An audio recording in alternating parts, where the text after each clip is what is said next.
Germany की विदेश मंत्री भारत दौरे के दूसरे दिन हरियाणा के रेवाड़ी पहुंची। जी हां, रेवाड़ी के खोरी गांव में महिलाओं के सशक्तिकरण पर काम कर रही संस्था सकरिया पहुंचकर महिलाओं से साझा किए अनुभव। और आपको बता दें कि पूरे भारत में से चुना गया था रेवाड़ी का खोरी गांव। ग्रामीण विकास ग्रामीणों द्वारा उद्देश्य के तहत 1500 से अधिक गांव में कार्यरत है संस्था।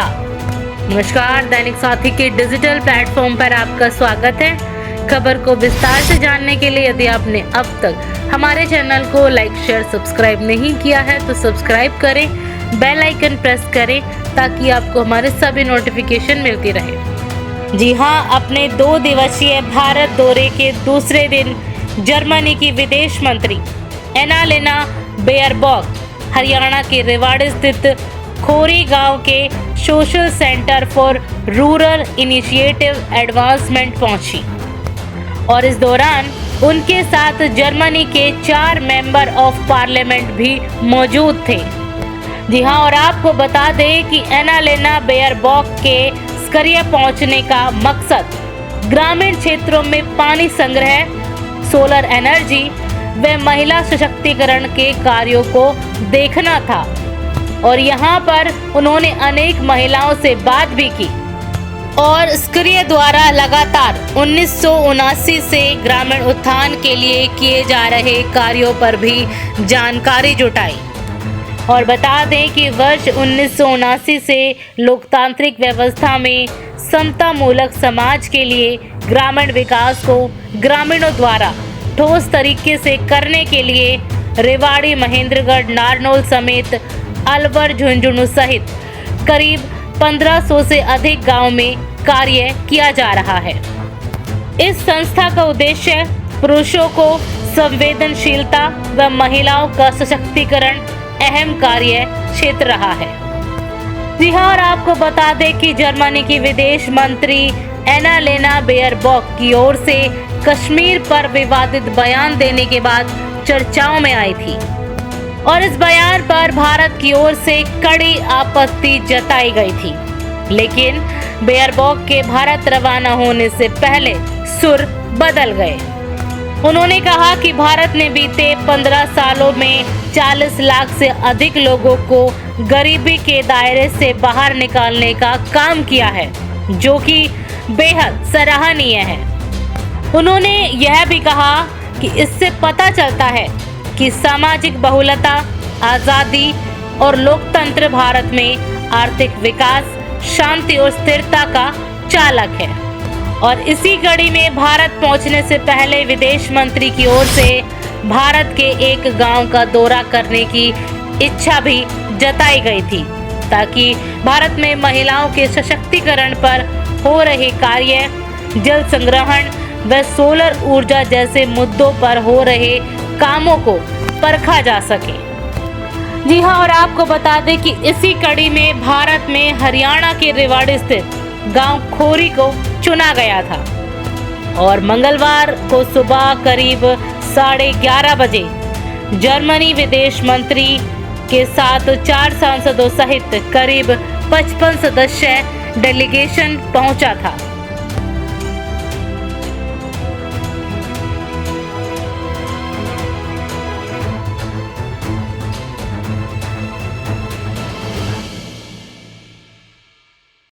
सर, क्या नाम है आपका? सुंदरलाल। ये सकरिया संस्थान है, यहाँ पे आप किस रूप में कार्य कर रहे हैं? मुख्य कार्यकारी। जी, आज जर्मन से कुछ विदेशी मेहमान आए थे, तो क्या था पूरा मामला और क्या कारण था? आपने उनको बुलाया था या वो आपके कार्य से प्रभावित होकर के स्वयं आए थे? जर्मन डेलीगेशन में वहाँ के विदेश मंत्री थी और 4 मेंबर ऑफ पार्लियामेंट थे और उनके जर्नलिस्ट थे, मीडिया के थे, प्रेस के थे, सिक्योरिटी के थे और पूरी दिल्ली में जो जर्मन दूतावास है वहाँ के जो एम्बेसडर हैं वो थे और उसके साथ साथ जो एम्बेसी में सीनियर ऑफिशियल्स हैं, डिप्लोमेट्स हैं, वो सब थे। तो ऐसे कुल मिला के 50-55 का डेलीगेशन आज आया और वो उनका निवेदन आया था कि वो एक गांव देखना चाहते हैं और एक गांव के साथ ऐसा काम देखना चाहते हैं जहाँ पानी संग्रह का काम हो रहा है, सोलर एनर्जी का काम हो रहा है और महिला सशक्तिकरण का काम हो रहा है। तो उनको यहाँ का जो जगह थी वो और काम जो था बहुत पसंद आया और उन्होंने फिर हमको रिक्वेस्ट किया कि आप क्या इतने बड़े डेलीगेशन को होस्ट कर पाएंगे। मैंने कहा हम तो अपने सिंपल तरीके से, सादा तरीके से तो हम होस्ट कर सकते हैं। सादा खाना होगा, सादा बैठना होगा और उस तरह से बातचीत होंगी।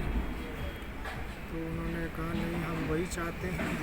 और उनका जो पहला डेलीगेशन आया था, मतलब देखने वाला, देख के सब चीज़ें गए, तो पहले से थोड़ा हमारा संपर्क था।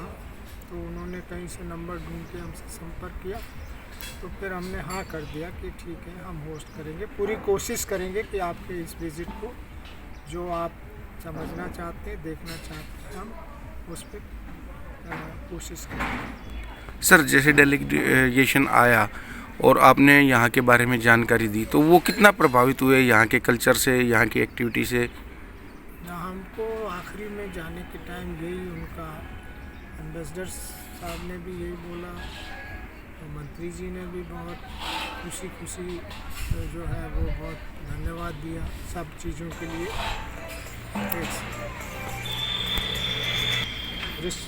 बैठने की व्यवस्था से लेके, चाय की व्यवस्था से लेके और काम की दृष्टि से देखे, महिलाओं के साथ जो बातचीत हुई और जो बातचीतें हमारे साथ हुई, उनसे हमें लग रहा है कि कोई एक अच्छी तस्वीर लेके लौटे।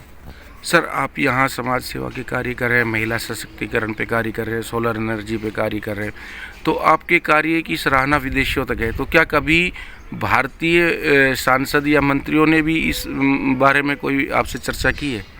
करते रहते हैं, अलग अलग रूप में होती रहती हैं। कभी तो डेलीगेशन उनका भी आ जाता है, लेकिन इतना बड़ा डेलीगेशन नहीं होता। टीम 4-5 की टीम होती है, ऑफिशियल्स भी आ जाते हैं,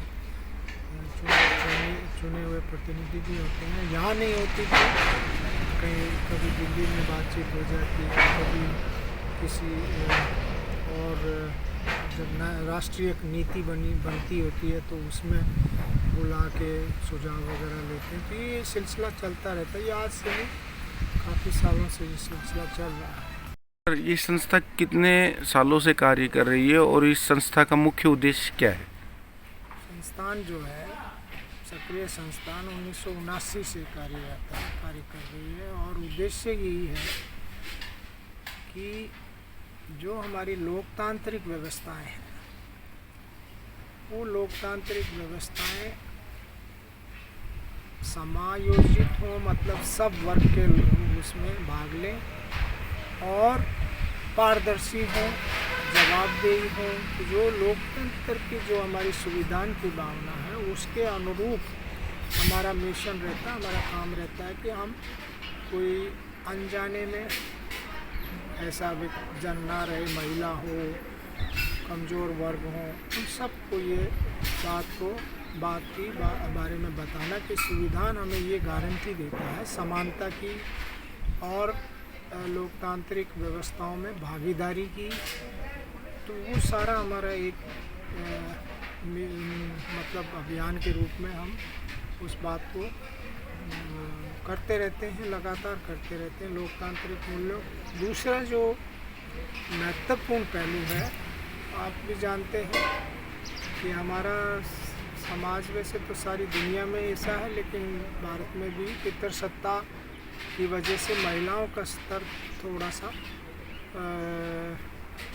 मतलब उनके साथ जो भेदभाव और जो उनकी सीमाएं उनके ऊपर लाद दी जाती है। तो हमारा मानना ये, सक्रिय संस्थान का ये मानना है कि ऐसा समाज होना चाहिए जो समानता मूलक हो, और उस पर हम लोग कार्य करते रहते हैं। पुरुषों का भी सहयोग है, पुरुषों को भी संवेदनशील करते हैं और महिलाओं को उसके बारे में सशक्त करते हैं। तो पुरुषों को संवेदनशीलता का काम है और महिलाओं को सशक्ति, कि दोनों उस बात को समझें कि ये जो इसके बगैर कोई देश विकसित नहीं हो सकता। मोदी जी ने भी, हमारे प्रधानमंत्री जी ने भी इस बार 15 अगस्त को इस बात को लाल किले से दोहराया है, जबकि हम ये बातें 25-30 साल से करते आ रहे हैं कि कोई भी देश, समाज विकसित तब तक नहीं हो सकता जब तक समान का आधार ना हो।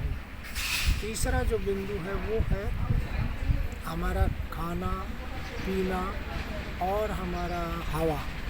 इसको हम नेचुरल रिसोर्स की बात करते हैं कि जो हमारे प्राकृतिक संसाधन हैं वो जीवन के लिए अति आवश्यक है। जैसे खाना अति आवश्यक है, पानी आवश्यक है, हवा आवश्यक है।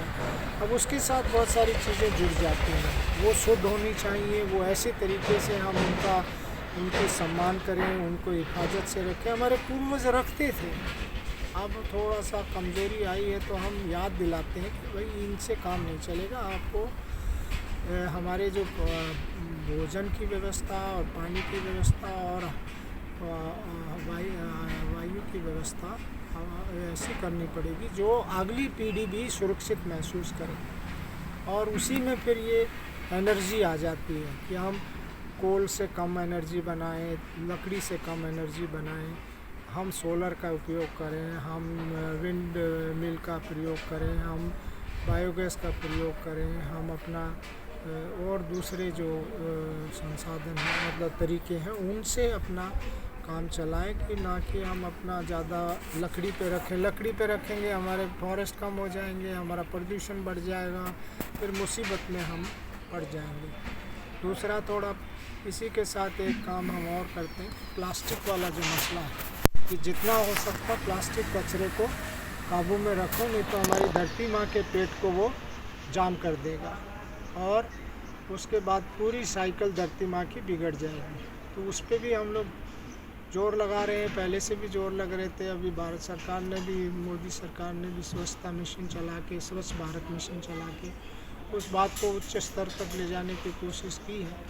तो अच्छी बात है और हम लोग तो करते आ रहे हैं और हर जन तक उस बात को पहुँचा रहे हैं।